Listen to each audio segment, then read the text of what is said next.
하시고, 자, 이제 들어가는 말씀에 야고보서 5장 7절부터 그러므로 형제들아 주의 강림하시기까지 길이 참으라. 보라, 농부가 땅에서 나는 귀한 열매를 뭐예요? 바라고. 그렇죠. 예. 열매를 바라고 길이 참아 뭐와? 이른 비와 늦은 비를 기다리나니 너희도 길이 참고 마음을 굳게 하라. 주의 강림이 가까우니라 그랬어요. 그렇죠. 여기 정확하게 야고보서에 나오죠. 자, 주의 강림하시기까지 여러분 인내하시고 길이 참아 보시길 바랍니다. 그렇게 하실 마음이 있으십니까? 뭐 하기까지? 예수님 재림하실 때까지. 성도의 인내가 있어야 돼요.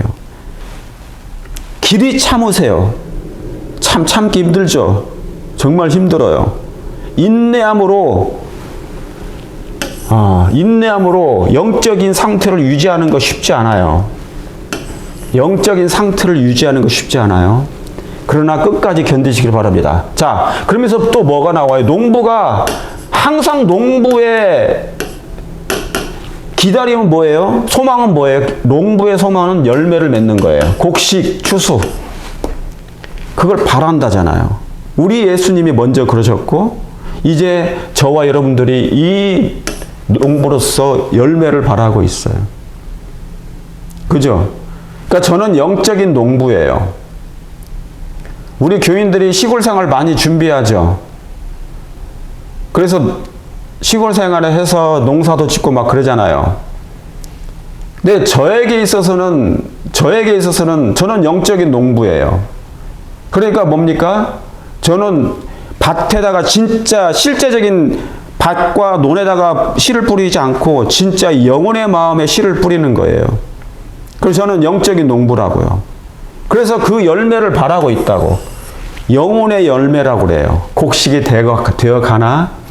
그러니까 농부가 시골 생활 하시는 분들은 아시잖아요. 매일 아침에 여러분이 심었던 그죠? 채소라든가 곡식이라든가 그걸 열매들 다 지금 얼마나 익었나 보잖아요. 그렇죠? 익으면 추수하는 거예요. 때를 정해놓는 것이 아니라. 농부가 때를 정해놓지 않아요. 맨날 며칠 10월 2일 날 9월 며칠 날 때를 정해놓으면 그 곡식이 익는 게 아니라 농부가 매일 바라보는 이유가 뭐예요? 쳐다보는 이유가 내다보는 밭을 내다봐. 논바닥을 가서 봐요. 확인해 봐요. 만져보기도 하고 확인해 봐. 아, 이제 열매가 익었구나가 그때가 재림 때라고. 추수할 때라고요. 그러니까 재림의 시기는 사람이 정하는 게 아니라니까. 익어야 되는 거라니까요. 추수 때는 추수라는 것은 곡식이 열매가 곡식을 뭡니까? 식물이 열매를 맺어야 된다고. 곡식이 연걸어야만이 그때가 추수할 때예요. 앞서가지 마세요. 때를 정해가지고. 자, 여기 나오죠. 귀한 열매를 바라고 길이 참아 뭐를 기다린다? 아, 여기 중요한 게 있어요. 이른 비와 늦은 비라고. 이른 비와 늦은 비가 있어요. 자, 인간이 아무리 열심히 노력해도 하나님이 안 도와주시면 안 돼요. 맞습니까? 맞아요. 하늘에서 도와야 돼. 뭐를요? 비를 주셔야 돼요. 하늘에서 비를 안 주시거나 햇빛을 안 주시면 말짱 도루묵이에요. 열매를 맺지 못합니다. 그 해 작황은 망하는 거예요. 그 해의 작황은. 자, 교회 담임 목사님들은 농부이면서 집사님들, 장로님들 농부일 수 있어요. 담임 목사들이 농부로서 교인들에게 뭐를 바라는 거예요? 귀한 열매를 바라고 있다고. 헌금만 잘 되기를 바라지 말고 헌금이 잘 나오기를 바랄 수 있지만 그거보다 더 중요한 게 뭐예요? 영혼의 열매가 잘 연걸어 가고 있는가? 누구에게서? 성도들에게서. 거기서 편가르지 말고 내 편 만들지 말고 육적인 행동하지 말고 농부의 심령은 오로지 소망은 열매다. 교인들에게서 열매가 나타나고 있나? 그걸 살펴봐야 돼. 사랑하는 목사님들, 귀한 존경하는 목사님들, 여러분의 교회 안에 성도님들이, 여러분은 농부로서 성도님들의 영혼의 열매가 연걸어가고 있는지 늘 살펴볼 필요가 있어요. 추수할 때가 됐나 안 됐나. 그런데 농부가 딴 데 마음을 가지면 관심이 없어요. 양떼를 돌아보지 않는다고.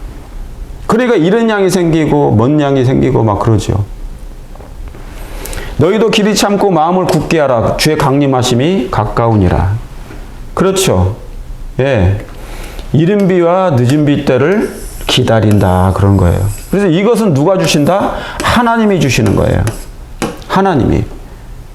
그러니까 하나님이 주셔야 되니까 여러분, 자, 목사님이 교회에서 설교를 해요. 늦은 비 성령을 받으셔야 됩니다. 그래요. 늦은 비 성령을 받으셔야 됩니다. 그런데 듣기는 들었는데 그걸 심각하게 받질 않아. 관심이 없어. 알겠지. 때가 되면 알아서 주시겠지라고 생각해. 기다림도 없고 준비를 안 하면요, 주질 않아요. 내리지 않는다고. 이건 누가 주시는 거니까? 하나님이 내려주신다니까요. 성령의 비를 하나님이 주시는 거예요. 뭐를 맺게 하기 위해서? 열매 곡식되게 하기 위해서. 굳히기. 그게 굳히기라. 늦은 비는 굳히기예요. 곡식되게 하기 위하여 추수 전에 하는 것. 인침을 하시게. 인침. 자, 인침을 받기를 원하십니까? 인침. 하나님의 인침을 받기 위해서는 굳히기 성령께서 임하시는 것을 바라야 된다고. 그런데 이걸 누가 주신다고요? 하나님이 비를 내려주신다고요. 그런데 하나님께 구하지를 않아. 간절함이 있습니까? 우리 재림교인들? 간절함, 주여 제게 비를 주시옵소서.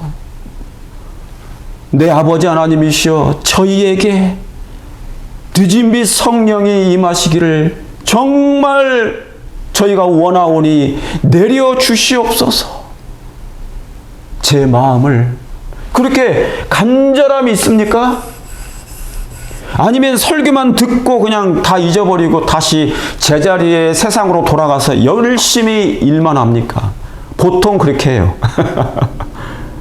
보통 관심이 없어요. 간절함이. 왜냐? 이건 누가 주시는 거니까. 저절로 내리지 않습니다. 늦은 비 성령은. 이른 비 성령도 마찬가지고. 저절로 늦은 비 성령이 각인에게 내리지 않아요. 아무리 남은 교회라도. 이거 착각하지 마세요. 아시겠죠? 자, 여기 정확하게 나와 있습니다. 오늘 중요한 말씀이죠. 자, 남은 교회를 향한, 근데 요즘에 제 거 이제 말씀을 많이 듣질 않는 분들이 이제 갈수록 많아졌어요. 진리를 깨닫고 이해하고 각성하고 깨어있고 준비시키는 일에 있어서 하나님의 진리의 광산을 들어가서 탐구하도록 하는 것이 저의 역할이에요. 자, 진리의 광산을 들어가도록 하는 것이 저의 역할이라고. 그런데 사람들이 오늘날에는 이것에 대해서 무관심해요. 설교만, 많은 목사님들의 설교만 듣고 거기서 그냥 멈추는 사람들. 자, 열심히 진리의 광산에서 진리의 보배를 캐는 사람이 있죠. 캐는 분들은 많아요. 그러나 그 많다는 숫자도 많지 않다. 소수다. 제가 그런 분들에게는 하나님의 복이 정말 충만히 임할 것입니다. 그러나 요즘에는 너무나 이것에 관심이 없어요. 제가 그동안 해왔던 걸 잠깐 요약하고 지나갑니다. 지금 시리즈로 5회까지 하는 거예요. 남은 교회를 향한 사단의 공격 5가지, 위험 신호 5가지 중에 제가 첫 번째 뭐 했어요? 첫째, 우월감, 선민의식, 상종치 아니하더라. 그렇죠? 이 우월감. 재림교회 안의 위험 요소가 뭐예요? 예, 엘리트니즘. 우리는 그 어떤 교파보다 교단보다 우월하다는 거죠. 우리는 진리교회라. 우리는 남은 자손이야.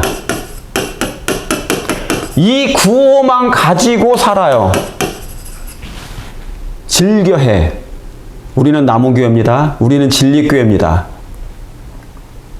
우리는 아브라함 자손이라고 유대인들이 가지고 있던 그 마인드를 그대로 이 재림교인들이 가지고 있어. 가지고 목에 힘주고 그 우월감 속에 살아요. 특별히 집안이 내력이 이렇게 계속 안식일교회 몇 대로 이어져 내려왔던 것, 36으로서 나는 36 출신이 하면서 내려왔던 사람일수록 위험합니다. 그런 마음이 더 강해요. 이게 기득권이거든요. 우월감이 대단해. 나는 누구보다 바리새인이 그 세리를 보고 뭡니까? 누가복음 18장에 나는 저 세리들과 같지 아니합니다. 이게 남은 교회 안에 있어요. 이런 정신이 있다고. 우리는 쟤들과 달라. 그런 게 있다고. 그래서 뭡니까? 유대인들은 사마리아인들과 요한복음 4장에 유대인들은 사마리아인들과 상종치 아니하더라. 그런 마음이 있어요. 늘 장벽을 세워놓고 끼리끼리 항상 몰려다녀요. 그래서 다른 사람들이 거기에 그 단체에 합류하기가 너무 어려워. 그러니까 자기들만의 세계들이 있어요. 그걸 다른 표현으로 말하면 자기들만의 리그라고 그래요. 이게 재림교회 안에 남아 있어요. 그러니까 누구한테 받은 겁니까? 어느 누구에게 유전받은 거예요? 유전된 거예요? 유대인들에게. 유대 나라에서 유전이 그대로 받은 거예요. 두 번째, 자, 이 위험 요소를 아무튼 이걸 뭐 할 필요가 있다? 회개할 필요가 있다. 자신을 비우고 낮추십시오. 배타적인 마음을 갖지 마십시오. 그거예요. 겸손해야 된다고. 빛을 받았으면. 두 번째는 뭐예요? 세속합니다. 남은 교회를 향한 무서운 위험 요소 중에 하나가 사단의 이 공격 중에 하나가 뭐예요? 이 교회를 세속화시키겠다는 거예요. 세상과 타협하게 만드는 거예요. 그래서 뭡니까? 교회가 그리스에서는 철학이 되고 로마로 가서는 제도가 되더니 미국으로 건너오니까 기업이 됐어. 그런데 한국으로 가니까 뭐예요? 한국으로 수출되니까 수입되니까 뭐가 돼서 대기업이 됐다고.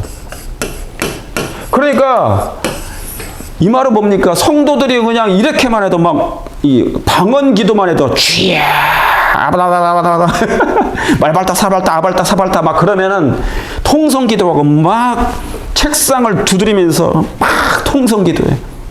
저도 이거 많이 봤거든요. 장로교에서 직접 가서 봤다고. 직관을 했다고. 제가 직관을. 그러면 막 헌금 어마어마하게 냅니다. 막 집도 바치고 다 갖다 바쳐. 통장도 바치고 남편도 바치고 자식도 갖다 바치고 막 그래. 그러니까 다 갖다 바치니까 모든 재물을 다 갖다 바치니까 대기업이 된 거예요. 이걸 너무나 짭짤하게 맛을 다 봤어. 사이비 교단도 그렇고 영생교, 뭐 JMS, 신천지, 그 다음에 통일교, 얼마나 재림 예수들이 한국에 많아요. 우리 교회 안에도 그렇습니까? 재림교회 안에 이상한 분파들도 있잖아요. 이걸 얼마나 잘 이용해 먹는지 몰라. 엄청나게 이용해 먹어서 결국 많은 부를 누리고 있죠. 부를 누리고 있어. 막 갖다 바쳐. 설교 좋으면 그냥 막 갖다 바쳐. 예. 기부를 하되 지혜롭게 못하는 거지. 예. 제자 훈련하는데 기부하세요. 예. 제자 훈련하는데 영혼을 키우는데 제가 지난주 했죠. 그 다음에 이거예요. 인재 양성. 제가 이제 요즘에 제가 거의 3시간을 설교하는데 성경 연구하는데 이걸 너무 길으니까 한 번에 풀 영상으로 다 전체 영상으로 올리지 않아. 이걸 나눠 가지고 올리다가 마지막 순간에 이제 마지막 한 번 풀 영상으로 전체 영상으로 또 올립니다. 한 3시간 정도.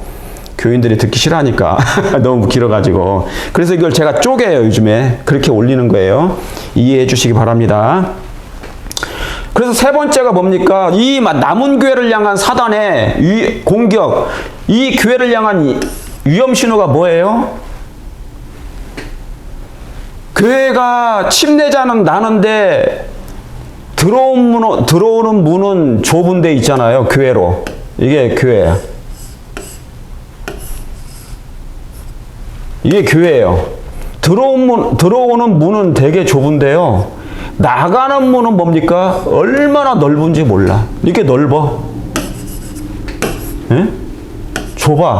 들어올 때는 몇 명 안 들어와. 막 겨우 힘들게 들어와. 나갈 때는 뭡니까? 막 물 밀듯이 썰물처럼 나가버려. 썰물처럼. 그러니까 재림교회가 20만 명이라고 하는데 언제 때부터 20만입니까? 30년 전에부터 20만이에요. 근데 출석 생수는 5만 명. 근데 이거 가지고 우리는 되게 기뻐하고 있다고. 왜냐요? 왜 만족해요? 세계 선교를 얘기하는 게 아닙니다. 세계 선교는 잘 되고 있어요. 이게 하나님의 예언이니까, 하나님의 말씀이니까 하나님의 뜻대로 되는 거예요. 누군가를 통해서 이 세계 선교로 마지막 기별이 증거되고 있다고. 새천사의 기별이. 제가 그거 말씀드리는 게 아니에요. 국내 선교를 얘기하는 것이에요. 국내에 있는 사람들은 뭡니까? 영적으로 메말라가고 있다. 세계 선교는 일부 잘 되고 있는데 국내 선교는 이제 미국처럼 돼가고 있다는 것이죠. 그죠? 5만 명. 그런데 이제 고령화가 되고 있다는 거죠. 고령화가 된 이유가 뭡니까? 교회에 연로하신 분만 많고, 이게 교인들이 잘못한 게 아니죠. 젊은 이들이 왜 없는가? 그 원인은 뭐다? 교회가 어부 양성소가 되는데, 양성소. 사람을 낚는 어부를 어려서부터 젊어서부터 일꾼을 준비시켜야 된다고. 추수할 일꾼을. 그걸 하지 못한 거예요. 자, 그래서 뭡니까? 미래가 보이지가 않아. 제가 이것을 말씀드리는 이유는 그렇게 해달라고 하는 거죠. 지금이라도 그 일을 해야 된다. 그래서 지금 일부 하고 계시죠? 예, 감사합니다. 자, 그런 다음에 이제 오늘 할 것이 바로 이제 이 내용이에요. 등한히 한다면 늦은 비 성령이 임하실 수 있을까? 그거예요. 자, 여러분, 이 남은 교회를 향한 위험신호, 사단의 공격이 이렇게 있는데, 사단은 끊임없이 방해하고 해방할 것이에요. 시험하고 유혹할 것인데, 여러분은 끝까지 이기는 자가 되셔야 됩니다. 이기는 자는 내가 면류관을 주겠다. 이기는 자는. 어떻게 이기느냐? 사단은 여러분, 죽어 있습니까? 사단은 멸망당했나요? 아니에요. 사단은 살아있어요. 사단은 눈 벌겋게 뜨고, 어떻게는요? 우는 사자같이 삼킬 자를 지금 두루두루 찾아다니고 있어. 디모데후서 2장 26절. 저희로 깨어서 마귀의 올무에서 벗어나. 여기에 뭐가 나와요? 마귀의 올무가 나온다고. 여러분 앞에 올무가 있는 것을 보이십니까? 이거 안 보인다고요. 절대로 안 보여요. 다윗 왕이 옥상에 지붕에 올라가서 그 다음에 어떤 일이 생길 것이라는 것을 자기가 알았을까요? 몰랐어요. 그의 눈에는 보이지 않았어요. 어떤 위험이 있을지. 그러니까 이 위험 신호가 있다고. 사람이 잘 나갈 때 내려와야 되거든. 사람이 너무 잘 나갈 때 위험해요. 아찔하게 넘어질 수 있다고. 비틀거리면서. 근데 사람이 높은 지붕에 올라갈 때 교만하다는 얘기죠. 그때 있잖아요. 사람이 뭐 하게 됩니까? 흔들리게 됩니다. 그래서 한순간에 떨어져 버려요. 지금 다윗이 그 상태예요. 자기 눈에는 이 올무가 보이지 않거든. 이 올무는 누가 놓는데요? 마귀예요. 마귀가 내 눈에, 여러분의 눈에, 교인들의 눈에, 목사들의 눈에는 보이지 않아요. 그러나 분명하게 살아있다. 마귀가 죽었는가? 사탄이 죽었는가? 그러므로 뭐 하라는 겁니까? 깨어있으라는 거예요. 평안하다, 안전하다라는 그런 설교보다도 더 중요한 게 깨어 마귀의 올무에서 벗어나 있으라. 이걸 얘기를 해줘야 되잖아요. 여러분이 이런 얘기를 들어야 되지 않습니까? 달콤한 설교, 부드러운 설교 들어도 돼요. 그러나 그것은 여러분을 이 마귀의 올무에서 벗어나게 못합니다. 제가 분명하게 말씀드립니다. 제 얘기가 아니에요. 성경과 이해내신 얘기예요. 그러니까 뭐하라? 깨어서 마귀의 올무에서 벗어나도록 하라. 하나님께 사로잡힌 바 되어 그 뜻을 쫓게 하실까? 하나님께 붙잡힌 바 되셔야 됩니다. 그래서 예수님의 뜻을 쫓아야 돼요. 근데 사단은 이 뒤에 것을 못하게 해요. 이 뒤에 것을 못하게 하기 위하여 끊임없이 덫을 놓고 올무를 놓고 또 덫을 놓고 올무를 놔요. 여러분, 저와 여러분들이 신앙생활 할 때 오늘은 말씀 듣고 승리할 수 있어요. 그러나 내일 말씀을 게을리하거나 등한히 하면 사단의 시험에 빠집니다. 승리 못합니다. 패배할 수 있어요. 하루는 승리하지만 하루는 패배하고, 하루는 승리하지만 하루는 패배하고. 그런데 마지막 순간에 패배해버리면 안 되잖아요. 재림 직전에 패배해버리면 구원 못 받아요. 마지막 순간에 사탄의 올무에 딱 들어가 버리면 그건 지금까지 내가 신앙 열심히 했던 거, 11금 냈던 거, 헌금 냈던 거, 그게 다 도루묵 되는 거예요. 제로가 되는 거예요. 맞습니까? 그러니까 깨울 필요가 있다. 사단은 살아있다는 거예요. 그러니까 깨어 있으십시오. 이 사단의 시험과 올무와 덫에서 유혹에서 벗어나게 하기 위하여 이럴 필요가 있다는 것이에요. 그러니까 뭐 할 필요가 있다? 여기 있는 말씀처럼 등한히 한다면 늦은 비를 받을 수 있을까? 재림교회가 가장 많이 말하는 게 뭐라고요? 재림교회가?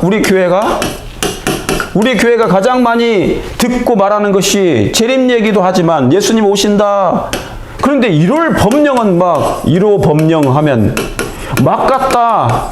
누가 1월 법령에 대해서 설교하잖아요. 그러면 막 카톡으로 날려. 이런 얘기는 하는데 이런 얘기는 깨어 있어. 그런데 늦은 비 성령 뭐는 여러분 이거보다 더 중요한 게 준비가 더 중요합니다라고 설교하면은 그런 건 얘기 싫어해. 그죠? 제가 지난주에 올렸던 지금 올리고 있는 여러분 전도 훈련을 받아본 적이 있으십니까? 썸네일에 그렇게 했다고 유튜브 전도 훈련 받아본 적이 있으십니까? 그러면 진짜 준비되는 사람은요 이런 데 더 관심이 많아야 된다고. 제자 훈련 받아본 적이 있으십니까? 그러면 이거에 더 관심을 가져야 될 필요가 있다고. 어느 뭐보다 1월 법령보다. 왜요? 이게 뭐 하는 거니까. 1월 법령이 오면 그때 그것을 이겨낼 수 있는 준비를 갖추는 거니까. 그런데 사람들의 관심은요 막 지금 재림의 징조가 어떻다, 막 마지막 사건이 어떻다, 1월 법령이 어떻다 그러면 막 난리가 나. 거기에 막 그냥 연못에 막 뛰어들어. 중풍병자가 베네스다에 그런 것처럼 막 달라들어. 그런데 여기는 팔이 날려. 우리 성경으로 돌아가십시다. 아픈 예수, 막 그런 아픈 예수라고 설교 제목을 만들어 놓고 썸네일을 만들면 여기에는 무관심해. 근데 전도 훈련에는 무관심해. 성경역으로 돌아가십시다. 그건 무관심한데 막 1월 법령하면 마지막 사건 얘기하면 막 세계가 천지가 개벽한다 그러면 뭐 거기로 막 몰려들어. 그건 당신들하고 개인적으로 개인 신앙인들하고는 전혀 관심이 없는 건데 준비를 하는 게 더 중요하지요. 자, 이게 뭐예요? 예, 그림. 사단이 속닥속닥해. 마귀의 올무. 계속 뭔가를 이상한 생각을 하도록 사단이 들려줘요. 이게 베드로에게 해줬던 거라고. 그 생각을 넣어주는 거예요. 생각을. 하나님 생각, 영적인 생각을 못하도록 사단이 끊임없이 주입해요. 주입. 어떤 생각을 주입하는 것. 이거 사단이 하는 거예요. 직접. 아시겠죠? 어떻게 해요? 거룩한 사람들이 한 말은 언제나 부드러운 것들만이 아니다. 여러분 부드러운 설교 많이 들어오셨죠? 유명한 목사님들의 설교는 많이 들으셨죠? 부드러운 것들만이 아니다. 하나님께서는 좌우의 날선 검이 날카롭고 좌우의 날선 검같이 날카롭고 예리한 것을 말하도록 그분의 사자들에게 종들에게 종들의 마음과 입술에 뭐를요? 진리를 두신다. 좌우의 날섬 검같이 날카로운 예리한 기별을 전하도록 당신의 사자들의 입술에 이런 말씀을 진리의 입술에 진리를 두신다. 저도 부족한 목사 중에 하나예요. 엄청 부족한 사람이에요. 그러나 제 입술에는 타협하지 않는 진리의 검이 있어요. 부드러운 설교를 하고 싶지만 늘 그렇게 할 수 없는 영적인 시대가 됐어요. 여러분, 노아가 어떤 기별을 전했을까요? 방주에 들어오라는 기별입니다. 그렇지 않으면 멸망당한다고. 롯이 어떤 기별을 증거했을까요? 소돔과 고모라의 마지막 때. 침례 요한이 어떤 기별을 전했을까요? 예레미야가 어떤 기별을 전했을까요? 날카롭고 평안하다 안전하다는 기별을 증거할 수 있는 시대가 있어요. 따로. 그때는 평안할 때이고 지금은 그런 기별을 전할 때가 아니다. 좌우에 날섬 검같이 날카롭고 예리한 것을 말하도록 진리의 입술에 진리를 두셨다고. 예수님의 입술에도 뭐가 있었습니까? 사랑의 진리의 검이 있었다고요. 날카로운. 내가 화평을 전하러 온 줄로 생각지 말라. 화평케 아니라 뭐예요? 검을 주러 왔노라. 죄를 찔러야 되잖아요. 죄를 회개케 하셔야 되지 않습니까? 각성케 해야 되잖아요. 깨어있도록 해야 되지 않습니까? 그렇죠? 여러분은 뭐에 더 관심이 많아요? 예? 자, 남교를 향한 위험신호 5번째 중에 제가 첫 번째 말씀을 아까 드렸죠? 했던 거 잠깐 조금씩 짚고 넘어갑니다. 자, 가장 위험신호 중에 하나가 우월감이었어요. 재림교회, 남운교회, 우리는 진리교회야. 예? 우리는 이렇게 살아도 저렇게 살아도 무조건 구원받아. 정말 그럴까요? 그러면 유대인들이 구원 받았어야 됩니다. 안식일을 철저히 지켰던 그 유대인들이 구원 받았어야 돼.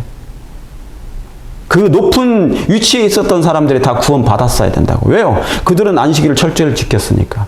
시간 딱 정해놓고 해질 때부터 해지는 그때까지 그들은 아무 일도 하지 않고 눈을 여자에게 간음, 음욕을 품지 않기 위해서 뭐를요? 눈을 감고 다녔다고. 그래서 이마가 전봇대에 찍혀도 피가 흘려도 그들은 안식일날 죄를 범하면 안 돼.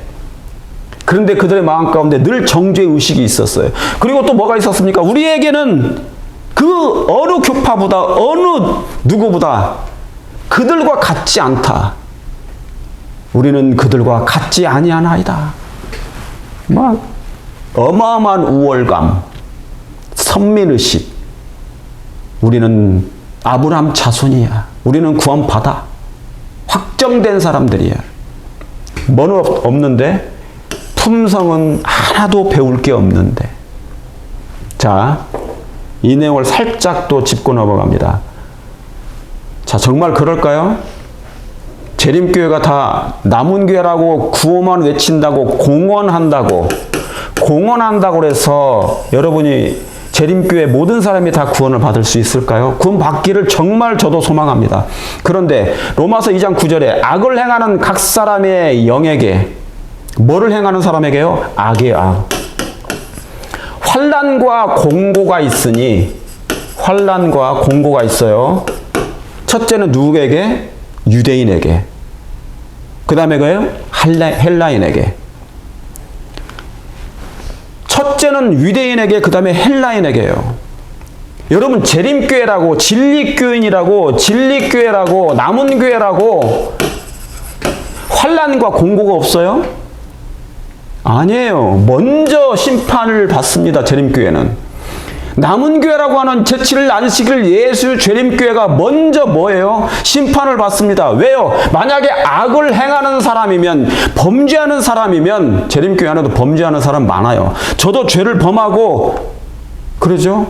하나님께 알게 모르게 죄를 범하고 있잖아요. 우리는 회개할 기회가 남아있기 때문에 감사한 거죠. 이 은혜 기간 동안에 그리스도의 피를 의지하기 때문에 감사한 거예요. 그러나 그것도 관심 없이, 회개할 것도 없이 죄를 물마시듯 범하고 죄에 익숙한 사람들이 있어. 그게 목사이든지 장로이든지 집사이든지. 그러면 뭡니까? 악을 행하는 그 사람이 재림교인일지라도 유대인일지라도 그들을 뭡니까? 그들에게 환난과 공고가 있을 뿐만 아니라 멸망할 수밖에 없어요. 분명합니다, 이 사실은. 그러니까 재림교회라고, 유대인이라고, 남은 교회라고, 우리는 선민이야라고 해서 뭡니까? 구원받는 게 아니에요. 두 번째, 선을 행하는 각 사람에게. 아까는 악이지만 이제는 뭐를 행한다고요? 선을 행하는 각 사람에게 영광과 존귀와 평강이 있어.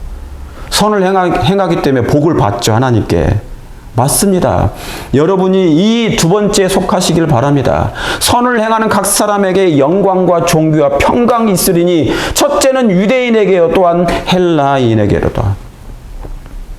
그러니까 유대인이든 우리가 재림교회인이든 진리교회인이든 저 세상의 장로교회인이든 천주교인이든 그들이 선을 행하면 구원에 이르게 돼요. 복을 받아요. 재림교회만 복 받는 게 아니고 천주교회도 선을 행하면 구원을 받고, 그렇죠? 율법을 지켜. 여러분, 그리스도의 성교봉사 마지막 날 사건에도 나와요. 단 한 번도 성경을 몰랐고 단 한 번도 율법이 무엇인지를 알지 못한 사람들이 선한 양심에 따라서 그들이 이타적인 생애를 살았을 때 그들은 구원받는다고 그랬어요. 근데 우리 재림교회는 뭡니까? 안식일 철저히 지키는 안식일 교인이지만 구원 복 받는 사람들이 많아요. 왜 그런 줄 아세요? 그 설명을 해드릴게요. 자, 첫째 날부터 여섯째 날까지 열심히 하고, 자, 일곱째 날이 있어요. 이게 안식일이죠. 안식일. 우리 재림교회 교인들은 이 안식일만 열심히 사는 사람이 있어. 안식일만. 누구처럼? 여기 유대인들처럼. 안식일은 철저히 지키려고 해. 근데 사랑이 없어. 예배만 드리고 그냥 집에 가. 자기 일에 바빠. 그리고 이기적이에요. 그런데 6일 동안은요, 6일은 어떻게 살아요? 세상 사람들과 똑같이 살아. 6일 동안. 장로교인이나 무신론자들이나 세상 6일 동안 열심히 그냥 살아. 똑같이. 재림교인의 모습이 보이지가 않아요. 6일 동안. 세상 사람들처럼 살면 나중에 자리가 바뀌어요. 어떻게 해요? 지금 6일 동안, 첫째 날에서 6일 동안, 이 6일 동안 열심히 사는 장로교, 감리교, 침례교인들 많거든요. 무신론자들이. 이 사람들은 정말 남도 도와주고 실제적으로 위선적인 신앙 말고 가식적인 신앙 안 해요. 정말 선한 사람들이 있어. 여기 있는 것처럼 선을 행하는 각 사람들에게 이런 헬라인들이 있다고. 장로교회 안에도 있고. 6일 동안. 안식일 교인들보다, 재림교인들보다 더 신앙적인 사람이 있어요, 없어? 있어요.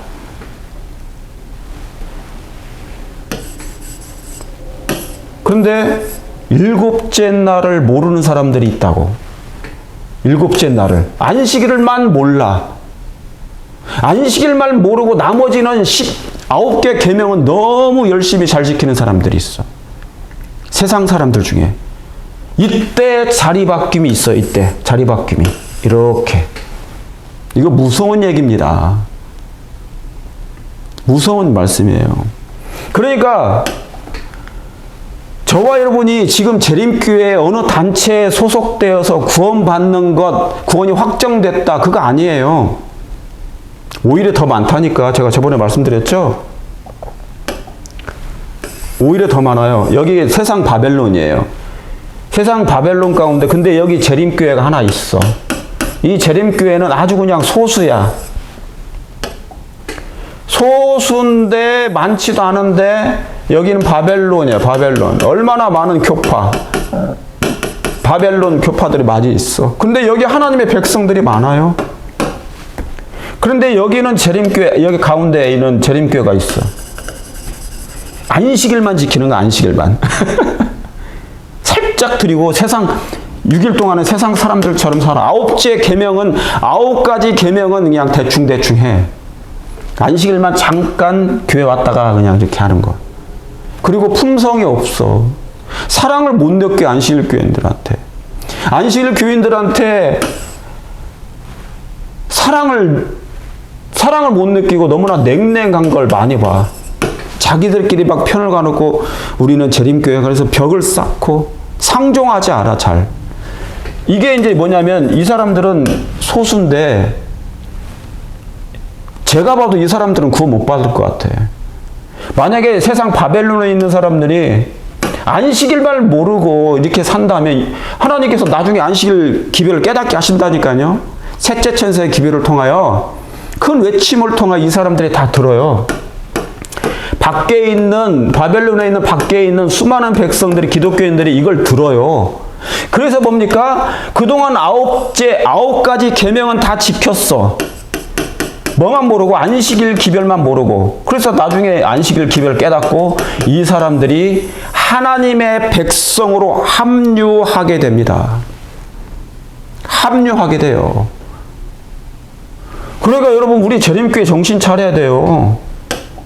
네? 이런 정신을 가지고 재림교회답게 교인답게 살아가는 심령이 가난한 사람들은 다 구원 받아요. 우리 재림교회 안에. 여러분 심령이 가난하십니까? 자, 누가 구원받느냐? 어떤 사람이 구원받냐면요. 구원받을 우리 재림교인들. 구원받을 재림교인이 누구냐? 많지 않지만 누구예요? 팔복을 행하는 사람이에요. 팔복 가운데 있을 백성들, 팔복의 정신을 그대로 가지고 있을 사람들. 이 마태복음 5장 얘기죠. 예수님 마태복음 5장에 심령이 가난한 자는 천국이 저희 것입니다. 그러죠? 심령이 청결한 자는, 마음이 청결한 자는 하늘을 볼 것이며, 그죠? 핍박받는 자는 복이 있나니 저희는 당연히 그렇죠? 그런 사람이 핍박을 하지. 근데 재림교회 안에서 같은 재림교인을 핍박하는 사람들이 있죠. 서로 물고 먹어 막. 재림교인인데 자기 재림교회 안에서 서로 핍박해. 재림교회 안에 목사인데 같은 목사 동역자들을 뭐에 시기 질투하고 부정적인 얘기를 하고 없는 말 만들어내고 그런 사람들이 있어요, 없어요? 있어요. 서로 경쟁하는 거야. 자리 싸움 하는 거예요. 옛날 유대인들도 그랬어요, 지도자들이. 사두개인들과 뭡니까? 사두개파와 바리새파가 막 싸우고 사내들은 회원해서 자기들끼리 뜻도 안 맞아 막. 그런 거 있죠. 장로 집사님들도 있습니까? 있어요. 그러니까 팔복의 정신, 그러니까 누가를 핍박한다? 세상이 이 교회를 핍박하는 것이 아니라 교회 안에서 서로 핍박한다. 뜻이 안 맞아가지고.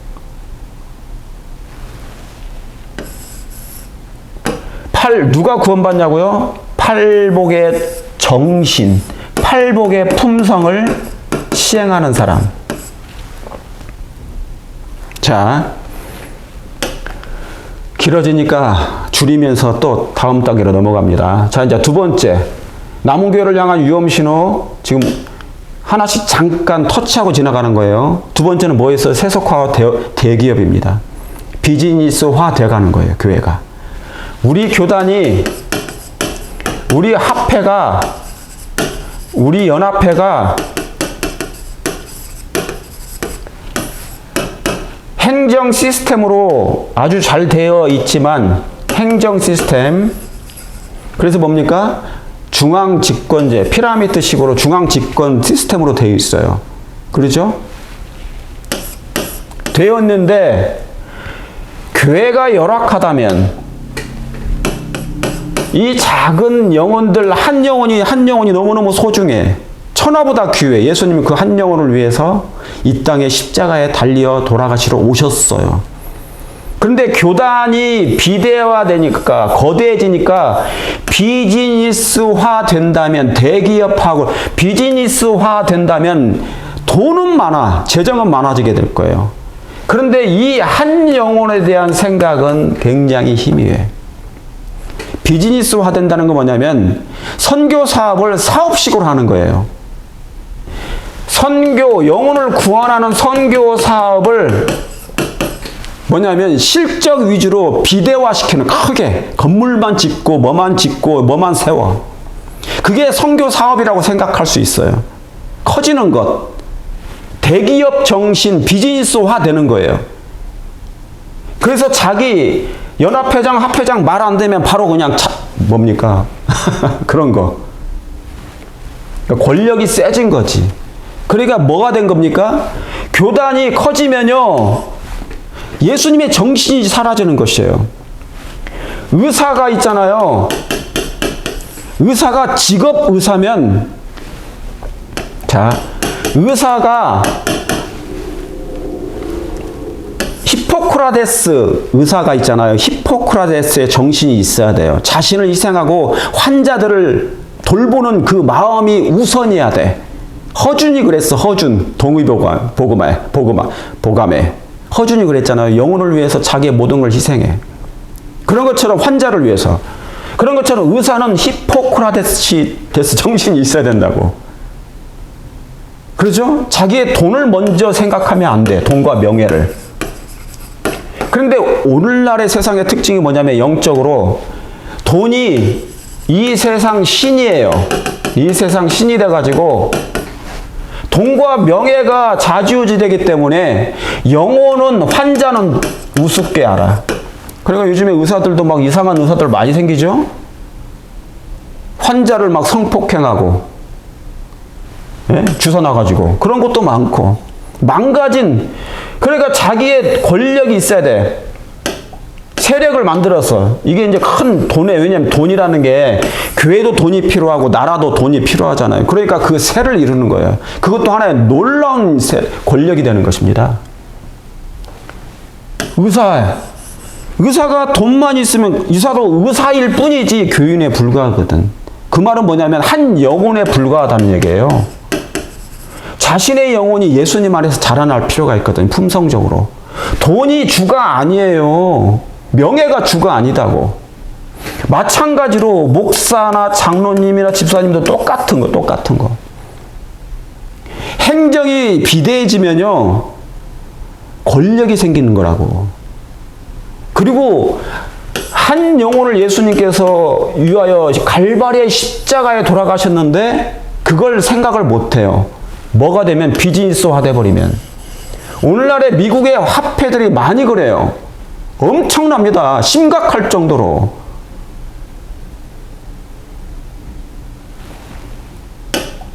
제가 다 말씀드리면 하나님 그걸 다 알고 계시거든요. 다 말씀을 못 드리지만. 자, 그 다음에 이제 그래서 제가 한 말씀 드리는 거예요. 자, 어느 정도까지 됐느냐? 잠언서 23장 23절. 진리를 사고서 뭐 하지 말라? 팔지 말라. 얼마나 이 소중하고 존귀한 진리의 말씀입니까? 현대 진리. 우리 재림교회에게 주신 현대 진리.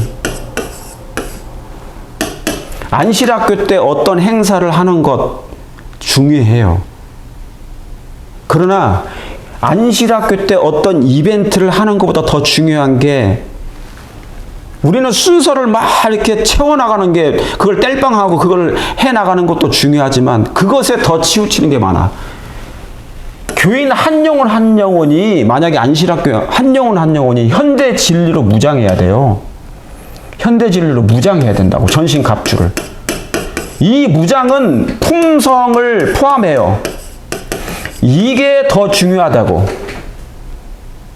우리는 지금 우리끼리 신앙하는 이 땅에서 천년만년 신앙하는 게 중요한 게 아니라니까요.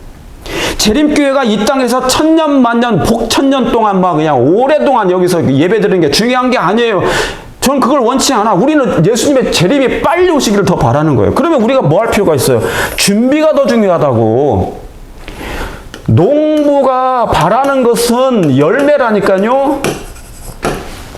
사랑하는 성도 여러분이시여, 우리 목사님들과 모든 성도님들이시여, 우리의 바라는 것은 교회가 빨리 영적인 열매를, 귀한 열매를 맺는 게 더 중요하다고. 그래서 예수님의 재림을 맞이하는 게 더 중요하지, 빨리 속히 맞이하는 것이.